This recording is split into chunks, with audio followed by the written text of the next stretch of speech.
Hey Life Group leaders, this is your weekly Life Group Leader Update video aimed at giving you everything you need to effectively and knowledgeably lead your group. So this week we are kicking off a new series called Christmas at Westside, in which we are walking through the book of Luke, the Christmas stories in the book of Luke. The book of Luke is the most detailed of all the Christmas accounts in the gospel. And so I would encourage you maybe to read through the first few chapters in the book of Luke with your family in this Advent season. But this week, Pastor Craig is encouraging us to really believe the good news for ourselves. Believe and embrace the good news of the gospel for ourselves. See, we all have this tendency to not believe good news even when we really need to hear it ourselves. For example, in this story this week, we're looking at the angel Gabriel comes to Zechariah. And Zechariah was childless. He and his wife, they wanted kids so bad and they were never able to have them. But then the angel Gabriel miraculously comes to Zechariah and says, "You're going to have a baby. His name's going to be John." And Zechariah, even though that was good news, and even though that's what he wanted so badly, he did not believe the angel.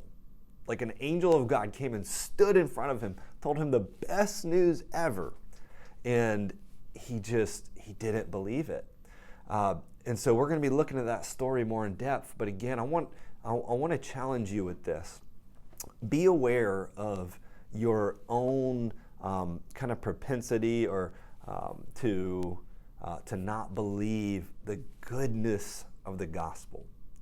Sometimes we know the goodness of the gospel in our head, but we're not truly embracing it and believing it in our heart. So remember again that the gospel is good. Remember that it applies to you. And listen, remember, this is really key, that you are a part of the story that God is doing in the world, that God has invited you into his story of redemption. We see in this story that God invited Zechariah into the redemptive story, and he's inviting you and maybe your family and your life group into his redemptive story. And it starts with you believing the gospel right now and embracing it. So if you have a life group, whether you're a sermon-based life group or you're not a sermon-based life group, I would encourage you to challenge them to fully embrace and believe the good news of the gospel in this season, and maybe see where they fit in into God's big redemptive story. So a couple of other quick announcements here as well. A couple from Pastor Ames. He's doing the toy drive, in which we are giving toys to needy kids and families in the area. If you want to be a part of that, contact Pastor Ames. Also, he is organizing caroling for widows. We have a number of widows at our church and that our church ministers to, and we want to bless them in this holiday season because Christmas can be rough for people who have lost loved ones. So if you want to be a part of caroling with the widows, I would encourage you to contact Pastor Ames. That's ames@westside.church, or you can call our church here and get a hold of him. Again, ames@westside.church.